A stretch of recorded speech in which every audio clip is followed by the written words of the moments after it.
loving better. And to the extent that that first stage is well established, that your children feel close to you, that you feel close to them, then everything you do starts to take on this rich, textured experience. And if you think back to some of your best memories, maybe from high school or college, it was probably time spent doing nothing, but doing nothing with the people you love the most. I know I have plenty of wonderful memories, just like driving on, doing long road trips, or in college, sitting around, doing nothing, talking with really good friends. In my own marriage, the silly little moments of time where we weren't really trying to do anything, but as a friend of mine says, we were doing nothing constructively. So the right image or the right concept for this section is rituals, those kind of habitual, expected moments in life that reveal to us something much deeper. And a good place to start is thinking about maybe a ritual that becomes almost mindless. I have a lot of these, I think, in our faith. There are times when the things that we do very habitually, very naturally, like the sign of the cross, we forget what they're there for.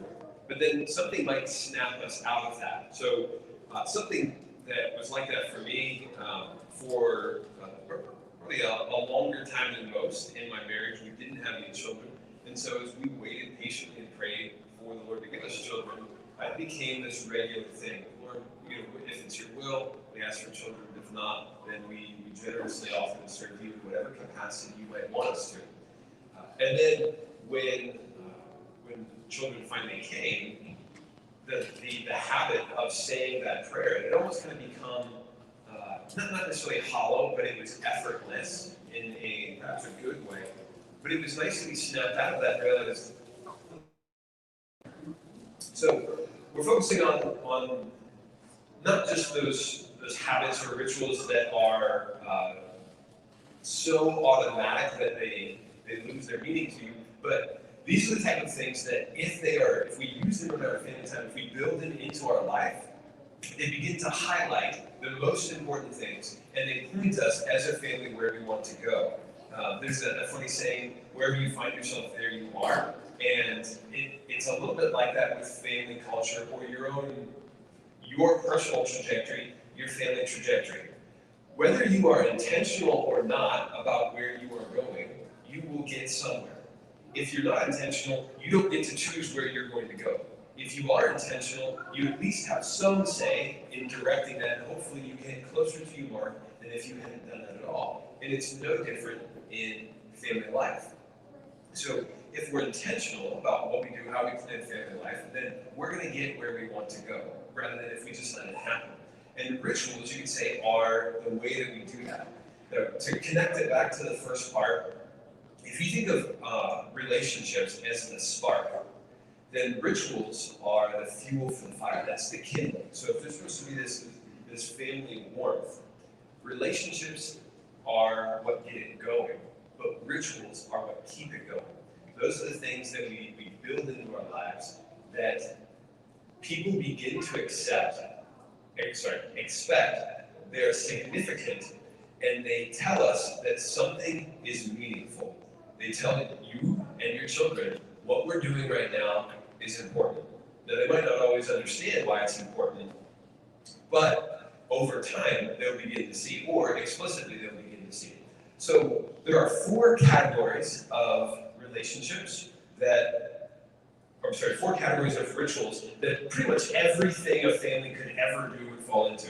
So if you just think about your daily activities, it would be really hard to find something that didn't fall into one of these 4, of work, play, talk, and pray. No, we're talking about prayer last on purpose, and here's why.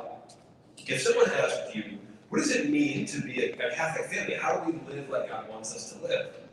The first answer a lot of people would give is, well, we go to Mass and we pray together. Now, let's say you're really diligent and you pray together every day, in the morning, at the beginning of every meal, when you go to bed, and you pray the family rosary and you pray literally the hours together. That might be an hour. That would also be a colossal effort for most families to do with everything that the world is asking them to do right now. Well, okay, so 1 hour, let's be generous and say you sleep 8 hours, maybe more like 6 or 5. So the rest of the hours of the day, so now you've got 1 hour of prayer, 8 hours of sleep. So 9 minus 24, we're looking at 15. So what do you do with the other 15 hours a day that show you are Catholic, that show you love God? That is why these other 3 rituals are just as important as prayer. Because if the rest of life, if all of family life isn't an authentic expression of loving God in our children, in one another, then I think we're missing something. And it's certainly not the case that it's just impossible to do that. It's that our model for living as God wants us to live has largely been based on, well, this is how a priest or this is how a religious lives, because historically those are the ones who've lived very virtuous lives. There's nothing wrong with that. So let's jump right into this first one of work. Immediately, you might think, okay, well, let me back up just a second. The goal of the vision with all of this is not to say, we want to give you a list that you can check off, and that way you can know, all right, I did all of the things that I'm supposed to do. To draw an analogy to a relationship, whether it's with a spouse, with a loved one, anyone, we know that it's not a checklist type relationship. You can't simply say, all right, I made dinner, I talked for 2 minutes, I listened for 2 minutes, we went on one date per this many weeks, I got one gift for each of the major holidays or events in our life. I am now a good husband. Does it work that way? No. It's funny though, even as I say it, I'm thinking like, well, it should. Why wouldn't it work that way? So it's the same with living our faith, because our faith is a relationship with God. The way we live in the world is an outpouring of who God is inviting us to be. And when we start to get into that checklist mentality, we're not living like someone who loves God and who's experiencing God's love. Because deep inside, somewhere there's this thought of, I have to earn God's love, I have to earn God's forgiveness. And so until I've done all of the things, then I'm not the son, I'm not the daughter He wants me to be. Whereas if we start with, I am the son, I am the daughter He wants me to be, I do these things because I love Him, I spend time with my children because I love them. Now all of a sudden, we don't have this burdensome list. It's, what do I get to do?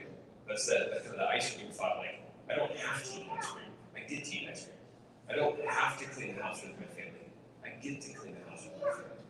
I don't have to play with my kids. I get to play with my kids.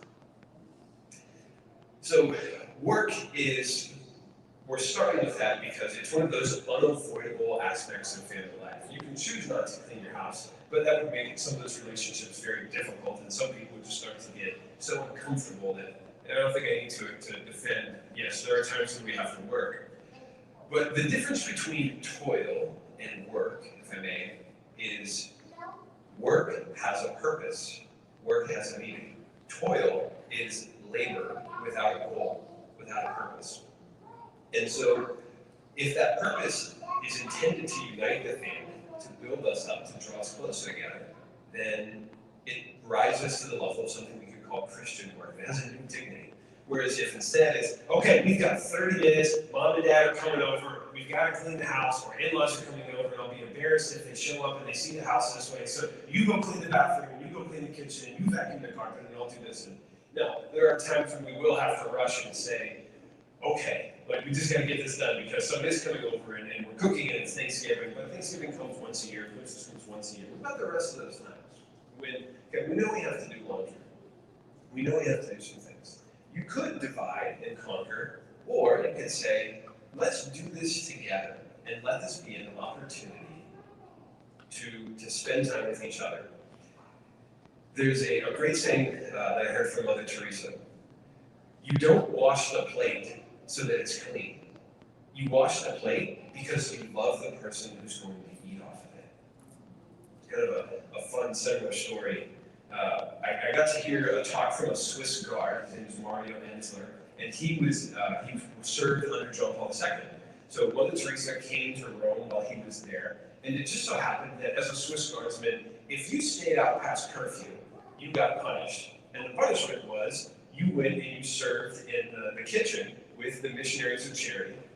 And so Dr. Ensler stayed out too late one night. I'm sure he was doing something responsible. And his superior said, go to the soup kitchen with the sisters tomorrow. You are on kitchen duty. You are cleaning while they serve. So he was a young man. He didn't think he should have to do this. So he's a little grumpy, and he's sitting here scrubbing pots and pans. And he doesn't know who's next to him because all the sisters look the same. And this sister she's leaning down and she's scrubbing away.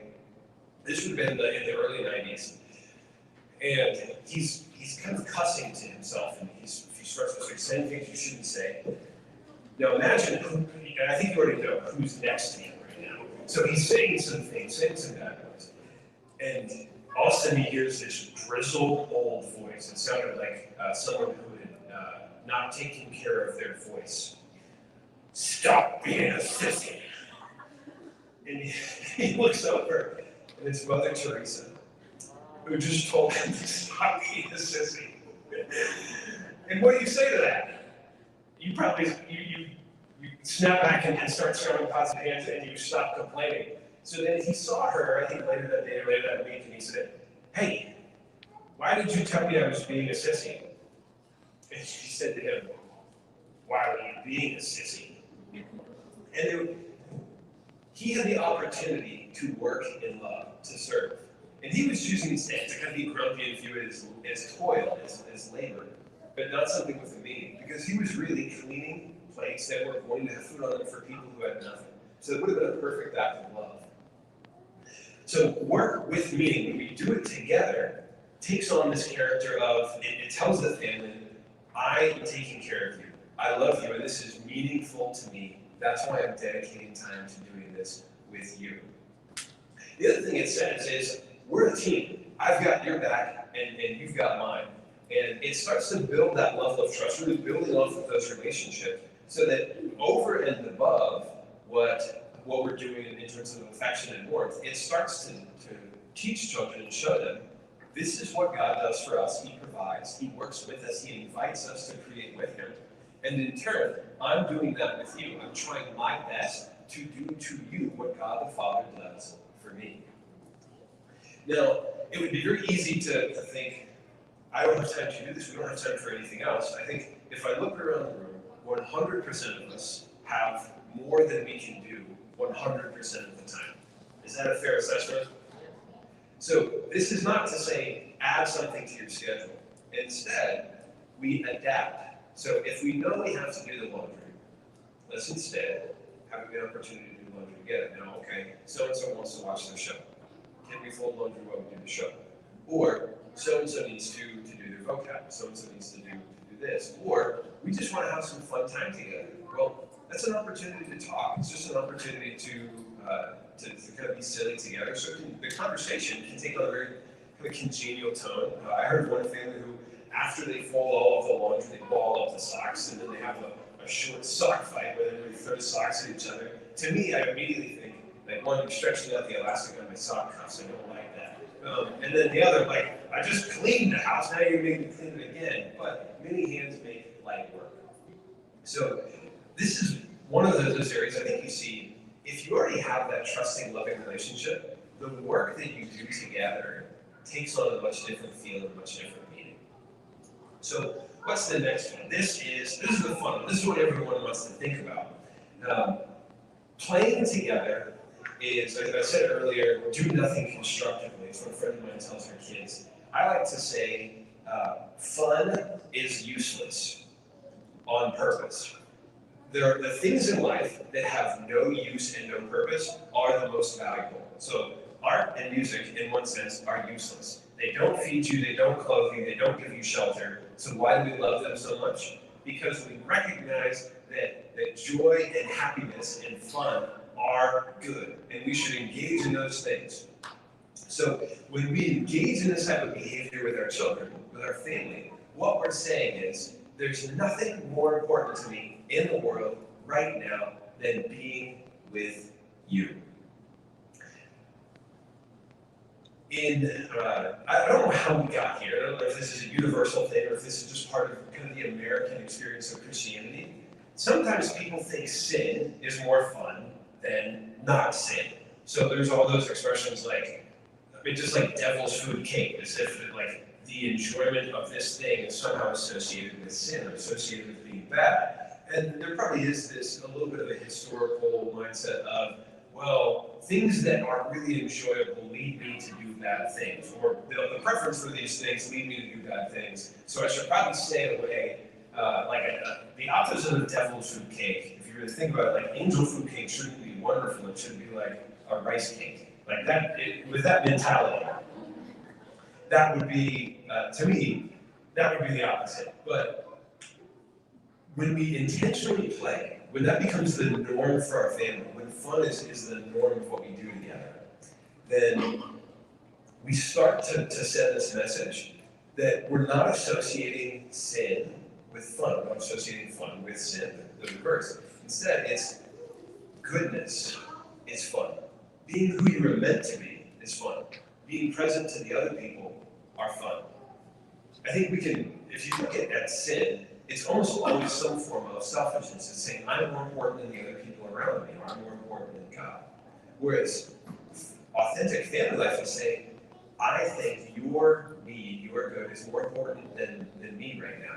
And when that becomes fun, we start to see how God really created us. We start to see that loving God isn't the constriction of fun, the constriction of who we're meant to be. Instead, it's the setting free of who we're meant to be into this joyful existence.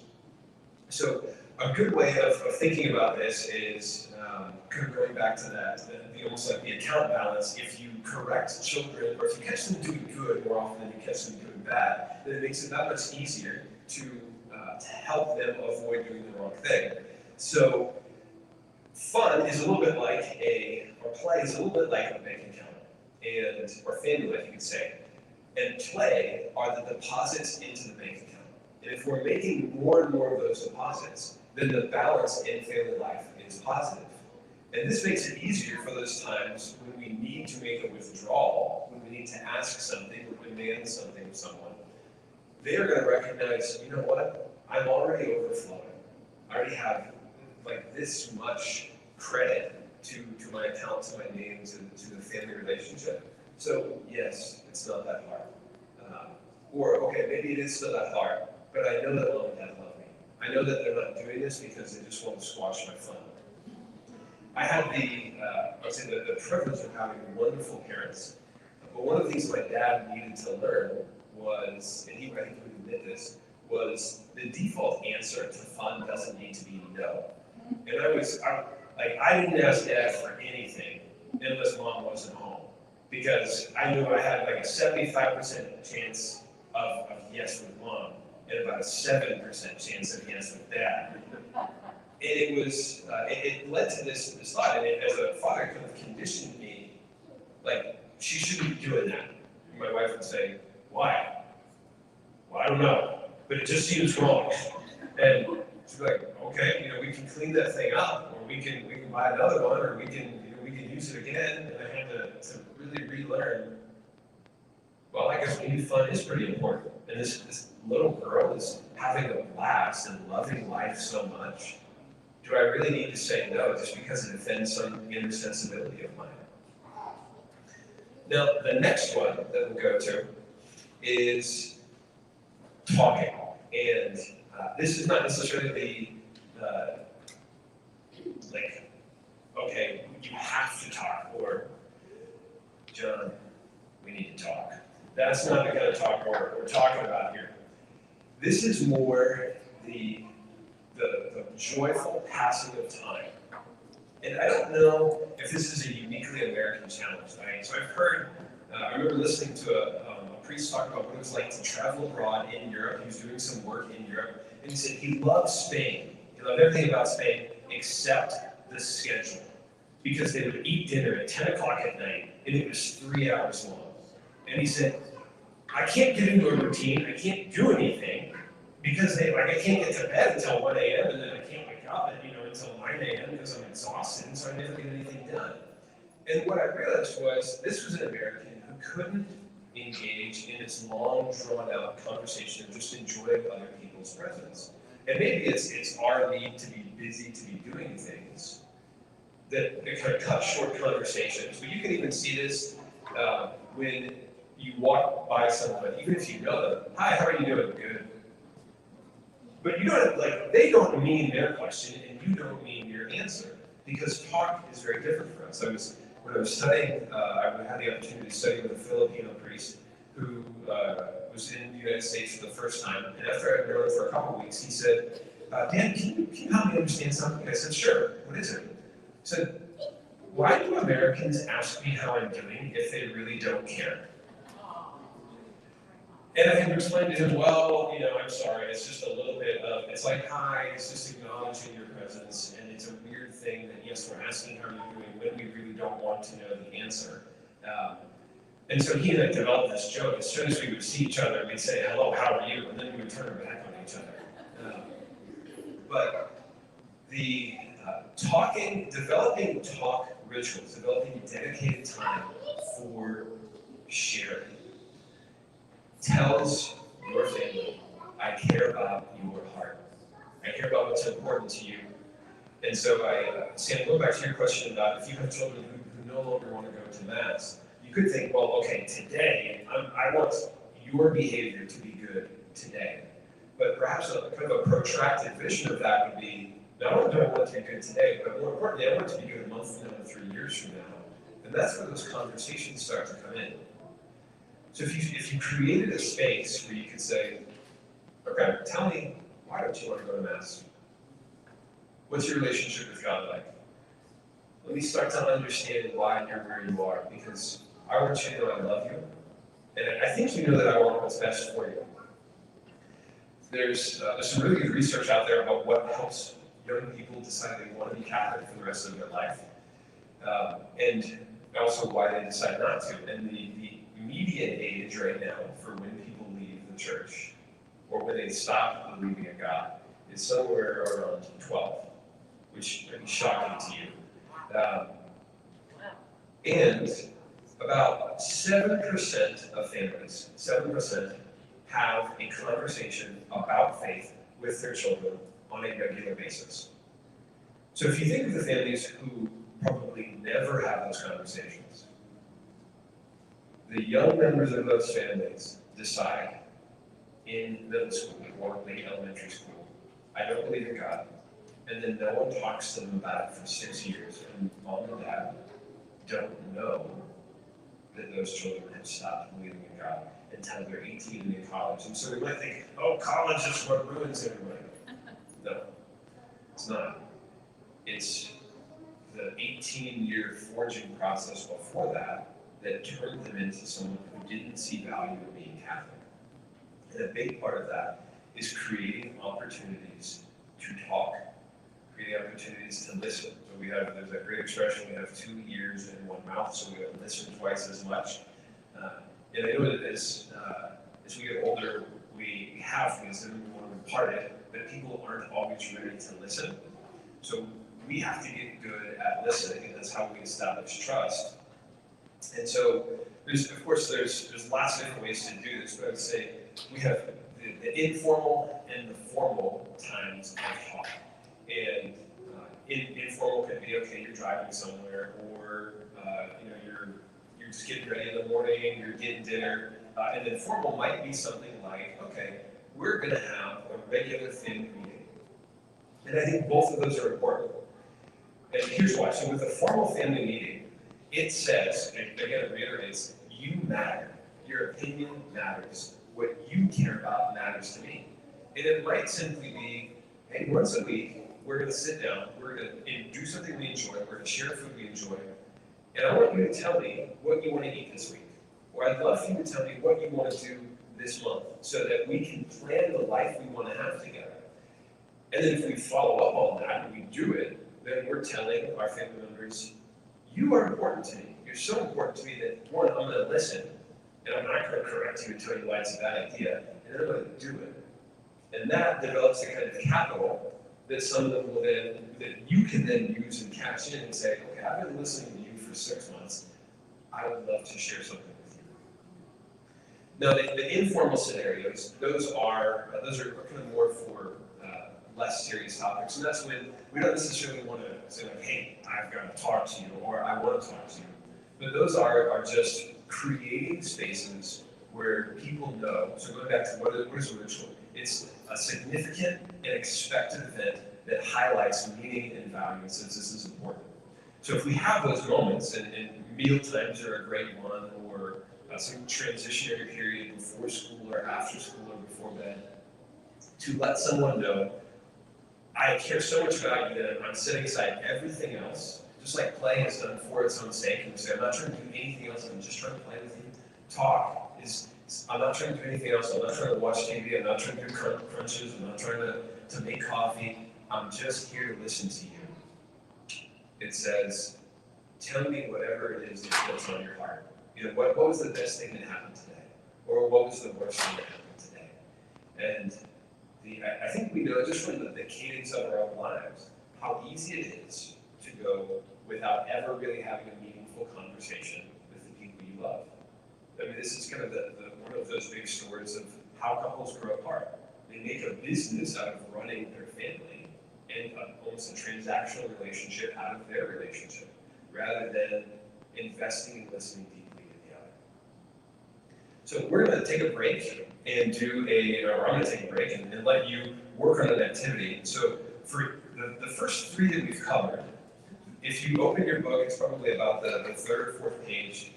There's 4 boxes. It's connecting better through family rituals.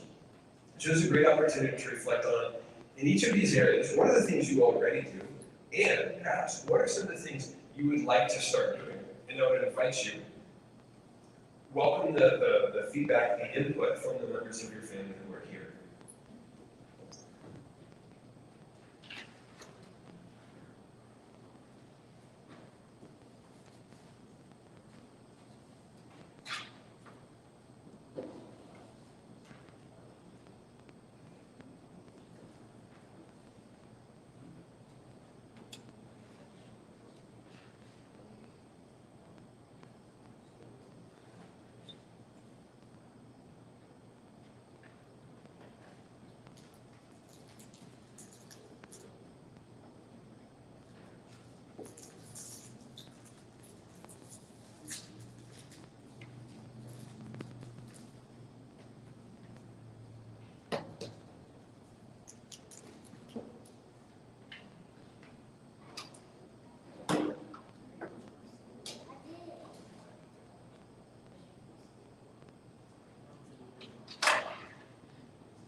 Raise your hand if you'd like a little more time. Okay.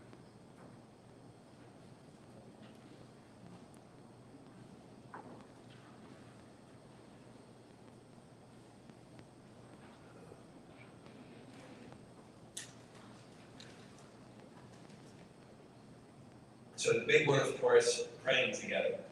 And before launching into this, I really want to go back to the beginning, the opening. This is made real in rich, close relationships. Just like conversation with God is profound, it's deep, it's moving, it's enriching, when we're confident in His love and when we are acting in a way that expresses our love for Him. But we probably all had those periods of dry spells where perhaps we were slacking off a little bit. That dynamic is part of a reality of relationships. And praying together as a family, for that to be meaningful, for that to be beautiful and joyful. And not that, we do it regardless, we do it as a family. But to the extent that we already love the people we're with, those moments of prayer are made that much deeper. I had a really wonderful experience several years ago. A friend of mine invited me into a small group where the whole goal was to share with me the process of what it would look like to share my faith with non-Catholics and help them understand and see the value of being Catholic and kind of walk them through, accompany them to the point where they said, you know what, I want to be Catholic too. So I was already Catholic at the time, but I kind of needed an apprenticeship in that. And there were about 5 other people in this group. And what I started to realize was I wanted to go to Mass when they were at Mass, and I wanted to be near them because they were my friends and I cared about them. And Mass took on this very different feeling where I was no longer just celebrating the liturgy with strangers, but I was celebrating with people I loved. And then I was able to really think about the meaning of what was going on and connect it with that relationship. And for probably the first time, or one of the first times, I was able to recognize how my lived experience matched perfectly with what the Mass meant. And it was profound. Family prayer is like that, because when I would pray with those people, and when I prayed with my wife and pray with my child, to the extent that I have been loving them throughout the day, that experience of prayer is really touching. And if perhaps I wasn't a loving husband and father throughout the day, and then we go to pray together, I'm a little sheepish, and I kind of just tiptoe up, and I have to acknowledge my own shortcomings. Now, it's the perfect opportunity to return to God and say, wow, I fell short here. I can do a little better. But how much more beautiful is it if you don't have to say that? In that moment, at the end of the day of praying for my spouse and praying for my child, I'm able to say, Lord, I have loved this person for the day, and I continue to love them right now in this prayer, asking you to bring them good, to bring them peace, to bring them love. So, what prayer rituals do is they say to every member of the family, there is a member of the family who we don't see, but is 100% as real and present as every other member of the family. And those moments throughout the day, hopefully they punctuate both kind of the beginning and the middle and the end. They start to make it easier and easier and easier for the Lord to be a personal presence throughout the entire course of the day. And that reality is there. It's how much do we accept it? How much do we live it? So that, you've probably all heard that, the comparison that sometimes people treat prayer like a slot machine. They just put in a coin here and hope to hit the jackpot. That mentality of prayer doesn't act as if God is walking alongside us, that his hand is on our shoulder, that he's present to us. Whereas if we develop this almost a habitual awareness of the presence of God by reminding ourselves and reminding one another, he's real, he's here, he's present with us, then we make it that much easier to realize I don't have to wait for those moments, or I'm not far from him. He's right here, he's intimately close to me. If I doubt his love, if I doubt his concern for me, if I doubt his providence, I don't have to. remind himself, my Lord He has come down to me. He is, as Regina said, she talked about the extravagant affection of God. God took on our humanity so that we would never be able to say, God is far from us. He shares our DNA. So, right now, what we'll do is a little reflection on family prayer. So, like you turn to the next page in your worksheet. If you are here with your family, in fact, actually, it's on the slides, not there. I'd like to invite you to pray with your family right now. So, if you are not here with your family, you're welcome to join up with somebody else if they're okay with that. If not, I'm certainly okay if we keep separate. But this is going to be an opportunity for you to pray out loud, pray over one another. One of my favorite family traditions that my parents implemented was praying over us. And I still remember my father would pray one of the Psalms, "May the Lord bless you, keep you, make his face shine upon you, may he be gracious and merciful towards you." And I have an incredibly warm, fond memory of my father doing that. He learned that, he developed that as I was a teenager. And you might think, like, oh, I was embarrassed as a teenager, who would do that? I can tell you that to this day, I remember that. My dad is he's quiet, he's stoic.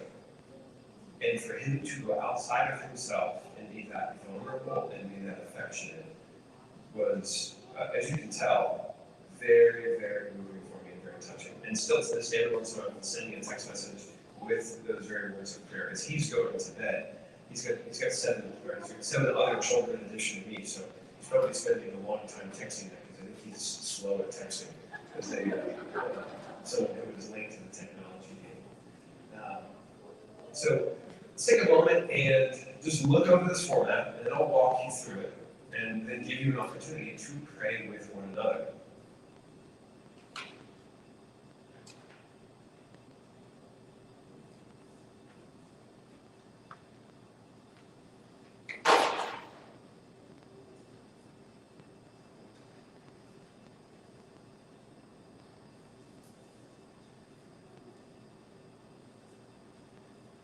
So here's an interesting thing about prayer. I don't mind saying I think Catholics are bad at prayer. We have some memorized ones that are good, but if you're around an evangelical or fundamentalist, they talk to God as if God is there because they believe that He is. But it always struck me as funny how if I'm in a group of Catholics and I ask them to pray, they would say like, okay, I'm going to pray for Dan that he would have a good day. Like, you're talking about me as if I'm not here, and you are not actually directing your prayer to God. And that makes very little sense. So instead of saying, I pray that, to pray means to ask. So instead of saying, I'm going to ask, say, I ask, please do this. And it's the practice that, yes, God is present, He's real, He's personal, He's before me. And so I'm going to direct my thought, my mind, my attention to that person. And I think until we start practicing that and living as if that's real, then it won't be. So the first thing you'll do, and you can take turns, so you can do the nose goes trick. That's whoever's the slowest to put their finger on the nose has to go first. There you go. And you simply ask, is there something that I can pray for? And I usually, if I get kind of a generic answer like world peace, then I say, I don't want like a second grade Sunday school answer. I want like what's in your heart? What do you need? What's important to you? And then there's some words there for you of how you can walk through that. If you feel comfortable with this and it's part of kind of a normal family culture for you, and there's some people just don't like being touched, even like there's kids who don't want their parents to hug them, that's fine. But if you want, you can put a hand on a shoulder, or you can hold hands, or you can put a hand on the head if they don't mind them ruffling their hair a little bit. So I invite you, very privately, pray for one another.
All right, so we are, looks like we're about done. I'll tell a quick story and then we'll have time for just a couple questions. We'll do another break and then roll into our last session. So I grew up on 5 acres and my dad and I decided to build a baseball field so that we could have practice because we're always running into difficulty scheduling practices. And that meant a lot of grass cutting. And I tell you, Florida summers, I think you got to cut the grass twice a day just in order to keep up with it. And cutting 5 acres is no fun. And as you can tell, I tanned really well. So I loved my time outdoors cutting grass. And so my grandfather grew up in the Depression on a farm and worked and worked and worked. My dad picked that up and then he passed that on. So growing up, most kids look forward to weekends. I really didn't because it just was like, okay, school's easier than the weekends because it's just working all weekend long, cutting 5 acres of grass. And I remember the joyous day that we came home from Mass and I was getting ready to go out and do work. And my dad said, wait. I said, why? He said, well, I've been listening to some talks and reading more. And I think we need to make Sunday a family day. We need to make Sunday about rest and about God. And what that said to me, beyond the relief of thank goodness no more sunburn on Sundays, was the day was sacred, the day was important, and that family time was valuable. And I remember that day so clearly, I can picture everything. Because that was the establishment of a ritual in our family that carries on to this day and taught me so much about how we're supposed to order our life around God. So I would invite you, building these rituals into family, take intentionality. And it's not so much that we need to add things to the schedule, it's that we adapt our schedule so that rituals become natural. They're ways that we do the things that we already have to and want to do. So the goal of moving forward for this to work would be to implement those relationship pieces and then to little by little begin establishing rituals. Maybe one at a time for 2 months, and then another for 2 months, and then another until your life looks very different.